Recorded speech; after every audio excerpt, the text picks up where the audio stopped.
మహాభారతాన్ని చాలా మంది వినుంటారనమాట, ఎవరు చూసుంటారు. మీ కళ్ళకు గట్టినట్టు చూపించడానికి నెట్ఫ్లిక్స్ అయితే ఒక సిరీస్ మన ముందుకు తీసుకొచ్చింది, అదే కురుక్షేత్ర. మొత్తం మీద 4 గంటలు ఉంది, అటు ఇటుగా ఒక 14 ఎపిసోడ్లు అయితే ఉన్నాయి. నిజం చెప్తున్నా, స్టార్ట్ చేస్తే మట్టికి మీరు అసలుకే ఆపరు.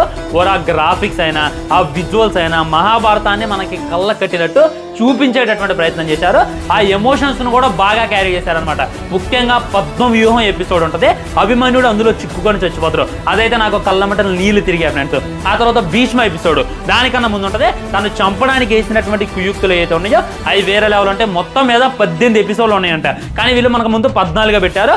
ఇంకా మిగిలిన ఎపిసోడ్లు తర్వాత రిలీజ్ చేస్తామని చెప్పారు. ఖచ్చితంగా వెళ్ళండి, చూసేటటువంటి ప్రయత్నం చేయండి. నేను చెప్తున్నా, ఈ సండే ఈ వీకెండ్ ఫ్యామిలీతో మీరు సినిమాకి వెళ్ళలేకపోతున్నారు, ఇంట్లో కూర్చొని చూడాలనుకుంటే కురుక్షేత్ర ఇస్ బెస్ట్ ఆప్షన్ అనమాట. వేరే లెవెల్ స్టోరీ టెల్లింగ్ అయినా మనకి మధ్య మధ్యలో ఫ్లాష్ బ్యాక్ చాలా జాగ్రత్తగా చూడండి. 2x స్పీడ్ అసలు చూడమాకండి,